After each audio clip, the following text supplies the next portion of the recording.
Just seeing if the person who asked the question this morning is here. I'm going to answer the question. Yes, she is. So, does the skeleton lie a little differently than you felt yourselves or your partners lying yesterday? Yeah? So where do you notice most difference, perhaps? Feet, the direction of the feet, yes. Distance between the legs, yes.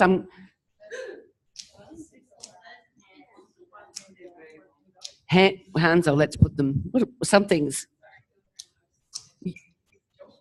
His jaw. Yes. Yeah. Well, so when you were feeling, sensing how your partner was lying, how different is this? So why is it different? Why are we so different to him? So that is kind of to the point. He has no muscles. So, but if he did have muscles, if it was a non-living being, yeah, he would have no tone. I'm coming back to your question.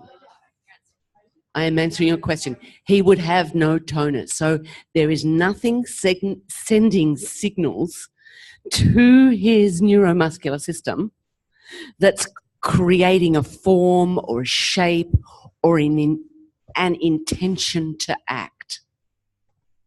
So it's gone. So muscular tonus is, wait just a second, muscular tonus you could describe as the level of excitability or contractility in the muscular tissue. Muscles only contract or lengthen. So the muscle fibers, they can do that. They can get close, the ends of the muscle can get closer together. That's when the muscle contracts, and when a muscle contracts, say for instance, the biceps muscle on the forearm. So you've got the ends of the bicep muscle and the big belly in the middle. The muscle gets shorter and it bends the elbow, and it can also affect the shoulder.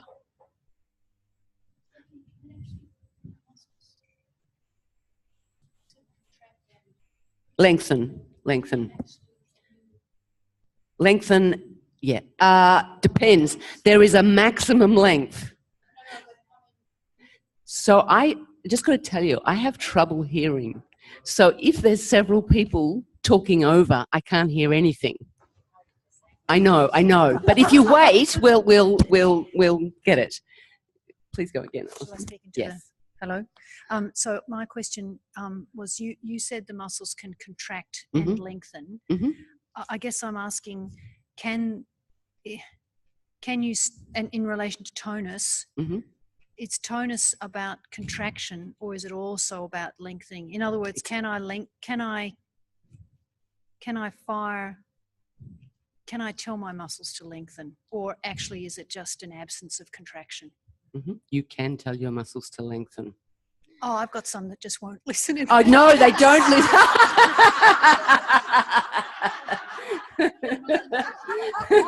No. So there are many things, there are many factors that influence our degree of tonus. So just think, you're really angry, and feel what happens to your body. You get tighter, tauter, stiffer. So emotions, and yet when you're in love, you're soft, you're fluff, So emotions really affect our tone. So does neurological damage. But even without the neurological aspect, babies, there's a certain genetic factor. So you'll get floppier babies and you'll get more springy babies. Every baby is a little bit different, even in their really early state. Did you want to say something? when we were doing the exercise, lying down and looking at each other's bodies, both the person that I was looking at and myself had our right legs flopped out further than our left leg. And I always thought that was something to do with the actual shape of the hip joint, but is it more likely to do with the tonus of the muscles, or can it be a combination? Ooh, well, it can, because people can have congenital difficulties with their hip. But if you're lying with the minimum amount of tonus at rest, your foot would roll out because of the weight of the foot, because the weight on the lateral aspect of the leg and the shape of the joint. But people who are, and there's lots of other factors, but people who are athletic may tend to have their legs turned out more because of the strength in the muscles of their buttocks and around their hip. That tends to direct the leg into the outwardly rotated position. But then some people who practice yoga or things like that can also tend to have practiced loose hips. That will lead them into that configuration. And having one leg different to the other, is very normal. And it's just... Okay. Well, it's normal because you have a dominant hand. So one arm is slightly different. You'll feel the difference in how your two arms lie because of the activities you do with it in the world, or the biases you have in directions in space. And the same for your legs. We tend to have one leg that's kind of more a stance leg. So if I'm waiting for the bus or I'm chatting to someone, I've got a favourite standing leg. And the other leg tends to be commonly called the gesturing leg or whatever. So it's not absolute, it's not a given, but often our standing leg will have more tone than the other one. So it's more likely to have the foot more like this. And Susan will give you quite a long talk about this later in the training, about what muscles do and how they can work and influences on tone. I just want to since the question came up, I wanted to touch it. Oh, anxiety is another one that increases your tone. Laughter decreases your tone. Yeah. So laughter's good. Laughter's good in here when we're learning. So most of you wouldn't have lain like this because the way we use ourselves, there tends to be pulling of the muscles, which creates a space under the back of the knee. That's a common place where, due to the bulk of the muscles and the tonus of the muscles, so bulk meaning, calf, the size of the calf muscle, creates a space. Commonly also, where else did you notice other? Under the wrist, yes. So that is another place, depending on how someone's organised and their habits in life, there can be a space there. Where else? Shoulders. What did you find? That there was kind of something there? Yeah? A tendency for the shoulders to be a little more forwards and a space behind there. I heard under the lower back and the neck. What about under the here? Here too. Yeah? So there are common places where when we lie, because we're living human beings, we don't take the full support from the floor. If we were unconscious, we're more likely to. So one thing that we can do, that we do commonly in the Feldenkrais method, is to have this idea of supporting someone where they are, and offering, bring the ground to them in different ways. And we both use the supports in terms of props. So we might put a prop underneath the knees, okay, to reduce the likelihood of those muscles continuing to fire. And you've probably all experienced that in FI. So what we're going to do in now is have a little opportunity to play with this idea of support. But there are two things that we need for this. One is you need to be comfortable, because if you're going to offer support to somebody else and your feet are going numb or you've got a pain in your shoulder, it's unlikely that you're going to be able to sense them. So I want to check how, and I'm sure there are some people that aren't comfortable on the floor. How many people would be willing to fess up that they'd prefer not to be sitting on the floor? Sitting. I want sitting first. 1, 2, 3, 4, 5, 6, 7, 8. Okay, so we have 1, 2, 3, 4, 5, 6 tables. So just those, raise your hand again, because I want you to see who you could pair up with. That's what I mean, yeah. So you're going to pair with someone that also needs a table for now. And that would be great. Okay. So that's because the practitioner's comfort is paramount to be able to communicate something. The next thing is, how can we make the person lying down most comfortable? And there is a few basic considerations that we need to think about. One is your partner comfortable with their legs lying long? You know, does it create a sense of discomfort in the back? If it does, you'll explore that and how you would know that more another time, okay? We have some rollers. You can roll a mat up and put it under the knees, or you could have them standing their feet, okay? So we're talking about the person's comfort.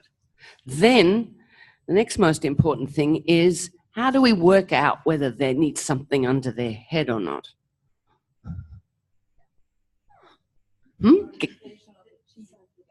Orientation of the chin and the gap. Which gap? The mouth gap? Eye gap. So somebody said orientation of the chin. Was that Julietta? Sylvia, can you say a little more?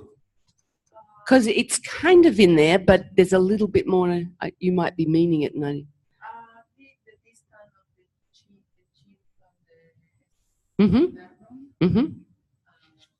That's certainly, yes, if it's back there. Yes. But how do we know how much support?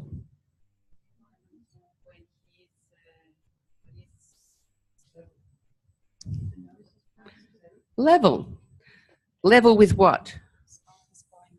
Level with a spine. Maybe, but not guaranteed. Level with parallel with ceiling? Yeah, that's it, more or less. So what we look for, this position, if we were able to tip the floor up, he'd be standing. So we're looking to reproduce a kind of basic standing configuration. So if the head's back there, maybe that's how I am standing, but unlikely. So you're looking for the plane of the face to be either more or less horizontal with the floor, or forgot what I was going to say. Total. Went ahead of myself. But you need to listen to your person. The plane of the face. So if we have a book, when we put the book on the face, it would be able to be, the book would be parallel with the floor or parallel with the ceiling. So if I tip the head back there, the book's no longer parallel. Or if my head's there, the book's not parallel. And both of those organisations change the relationship, the length of the muscles on the length, the freedom of the esophagus and trachea. So it's quite important. Now, often what we feel is comfortable is not what our practitioner might suggest to us. So you want to find the combination. And what I say, I don't tell my clients this, but I don't ever believe them when they say they're comfortable. I don't. Because pardon? They're very polite. They want to please me. They want to be good and be okay. But also their experience in life, they may not have had much experience of making distinctions around their own comfort. Oh, yeah. Yeah, I'm going to prove it to you that you're not comfortable. Is used to having their head forward. That's why you might not feel comfortable in the. Exactly. So we get criteria, and then we have to evaluate. We have to find what's the optimal that is comfortable to them right now. What's another thing you might think you could observe that might tell you whether they're comfortable or not?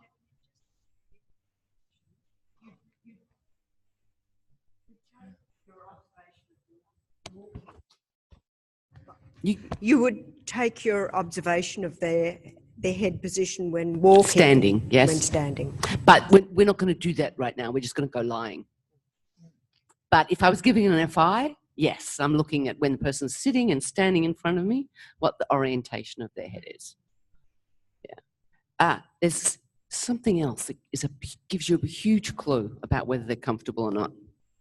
The breath. Yes, Breathing. they're breathing.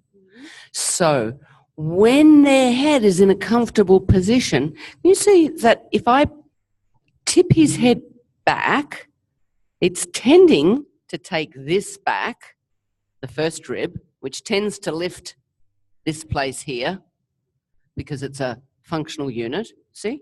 Mm-hmm. This one down, that one up. I know, I'm sorry. I'm just trying to... Now, if I lift this end,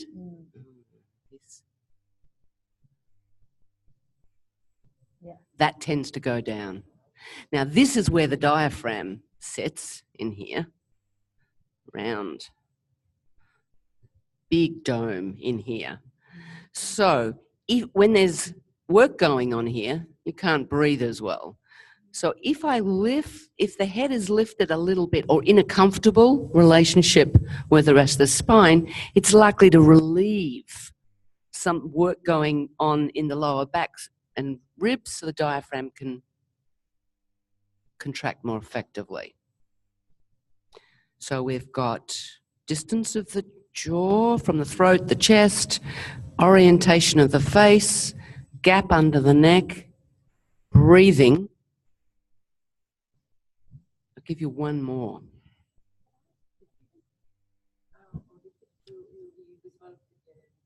Yes, roller. Roller or knees bent. We're going to do.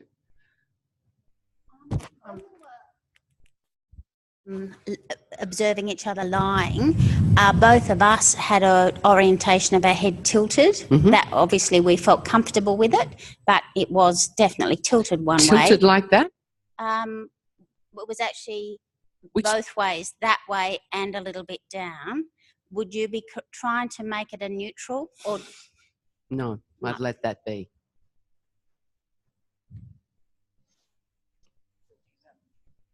But this one, yes. The other factor that's a significant little test of whether someone's comfortable, it's going to sound obvious when I say it, is can they swallow? So you've got plane of the face, breathing, where's their breathing occurring and does it make a difference to the volume of their breath? Head height. Head height is about, it's going to influence the plane of the face and the relationship of the upper thoracic spine to the lower. And was there one I didn't repeat again? swallow. Swallow, yeah. Okay, so once you've found the height for your head, a height for comfortable height for your person's head, you're going to explore this notion of giving support. So I'm not going to go through a whole thing, but I just want to point out a couple of things. So would someone like to lie down here?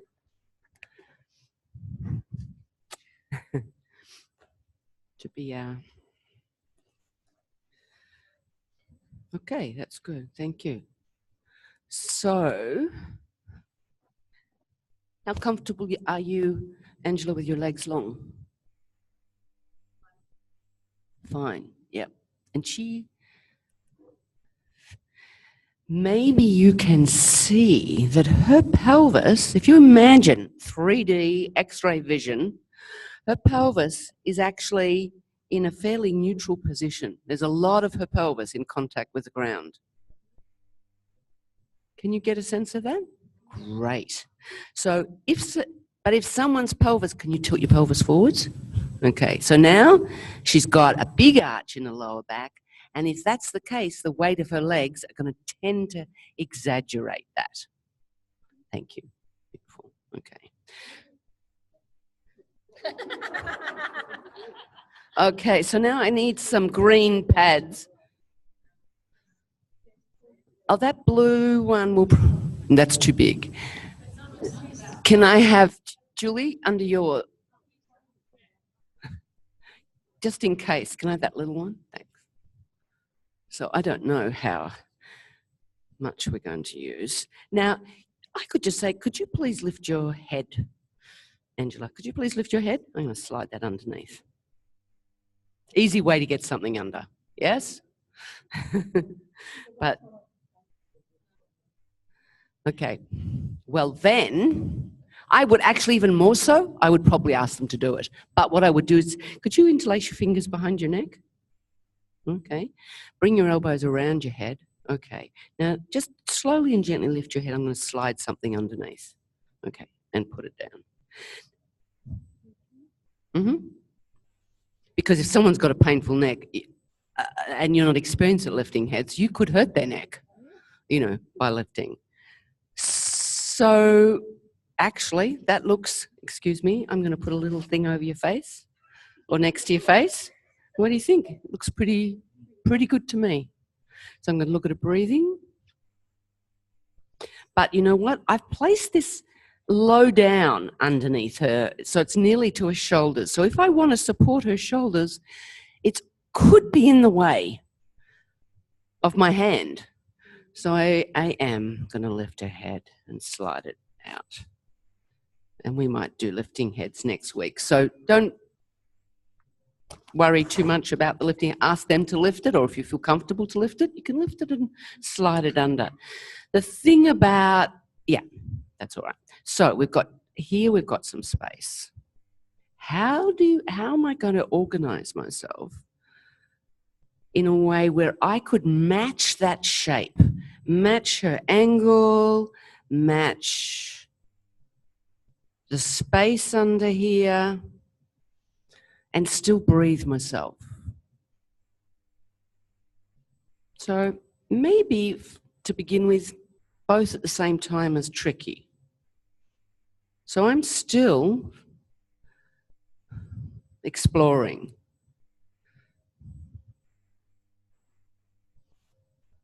Now for this shoulder, got my hand in a slightly, I'm going to pull it out, bizarre kind of position, but that's what I found that felt comfortable. With her spine of her scapula just sitting in that little pocket there. But everybody's shoulders are different. You already know that. So now maybe I'm going to try. And what you need to find is a way of meeting them that you can stay there for a couple of minutes. Okay, so one of the most useful things to remember is there's no right way. So now I'm doing it that way. There's no right way. And every person and everybody's hands are slightly different. I'm just going to... Okay. And how much support is support?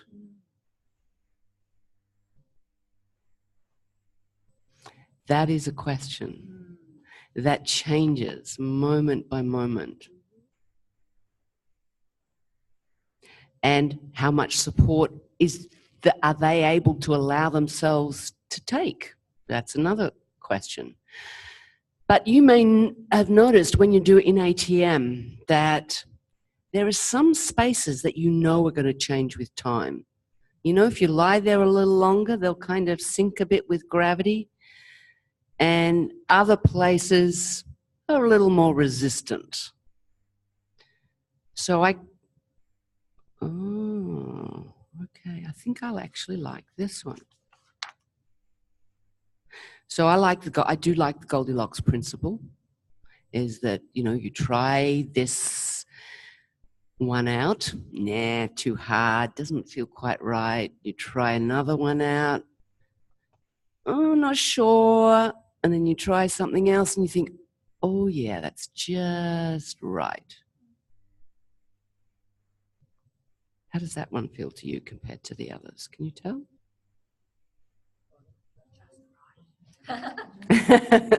That's the leading answer. But okay. So how long will I stay here? So I can watch her breathing. If there's a response in her breathing, then it's likely, maybe she'd like it if I stayed there longer, but maybe a change, a deeper breath or a bigger breath, that's great, okay? So then there might be more letting go to be had, but we'll go somewhere else and see what happens. So anywhere you go, you're looking, how can you match? Well, I don't think I can match. Oh, yes, I can. How can I match the space?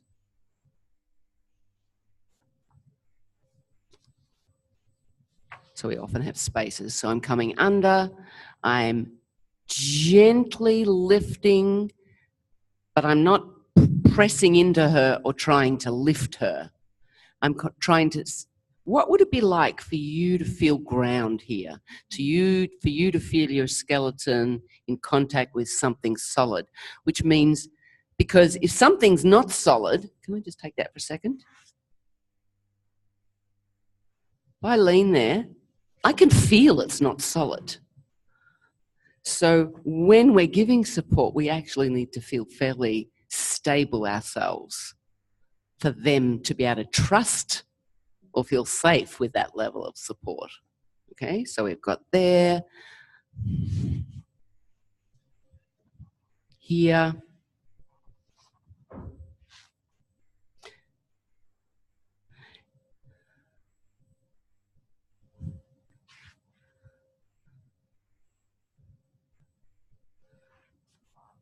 and what do you think I could, I might use as a signal in myself to let me know whether one way is more comfortable for Angela or you than another? A response, relaxing. Mm-hmm. Relaxing, definitely. The way. Uh-huh. So yes, you feel the weight in your hand. Is this the same? Effort, yes. If I've got effort, I'm not going to be. It's not unlikely to be comfortable. Yes. Is this the same idea of mache holding muscles?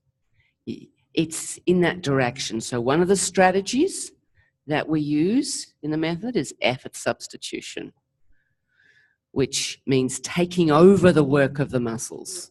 So when a nervous system senses that something's there, so I'm holding my arm up there and somebody comes along and puts a chair there, I'm not going to keep holding my hand up. I'm going to give my weight to that surface. So it's got several aspects to it. Here we are offering support, helping them sense themselves, And there are many ways that we do effort substitution, we take over the work of muscles. This is one of them. Yeah?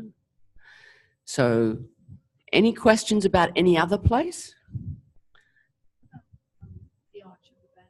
Arch of the back. Okie doke.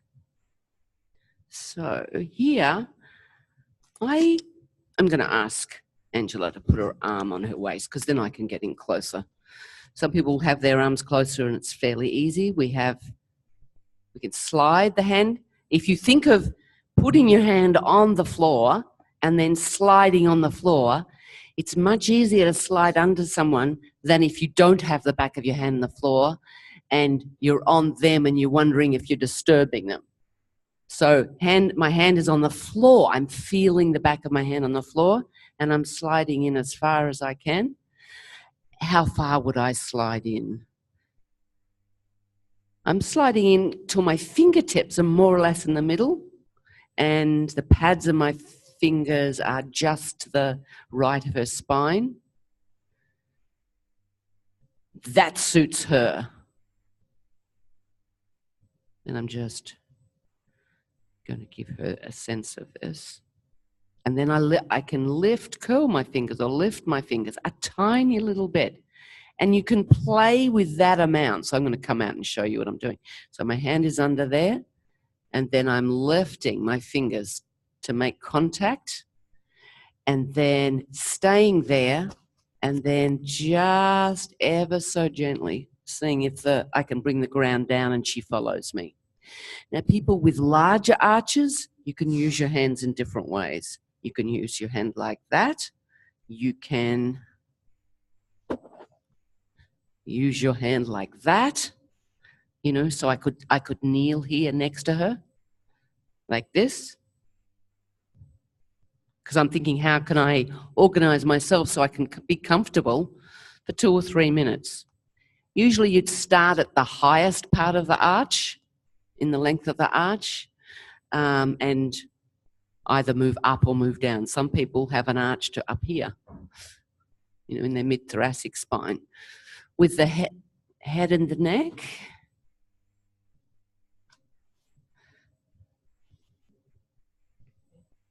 firstly, you want to know if anyone has any. So many people have issues around their neck. They think they're vulnerable, whatever it is. So are you okay if I touch your neck? Better to ask, seek permission.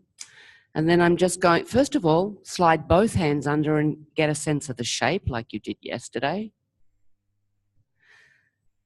I can see how far down underneath her back I can slide my fingers like this, keeping in mind the line of her spine. And then I'm finding the floor hard on my ankle, so I know it's a distraction. I'm going to change. So our hands can, we have this great capacity to contour. I can create a little hammock here, so it's a more general. And you can see that orientation. I'm not going to change that. I'm just going to support her in that where she is. I can give a generalized support, or maybe I might want to support at one level. You don't need to be specific. You don't need to know exactly where you are. But if you're thinking that, can you, about the person sensing the ground, giving them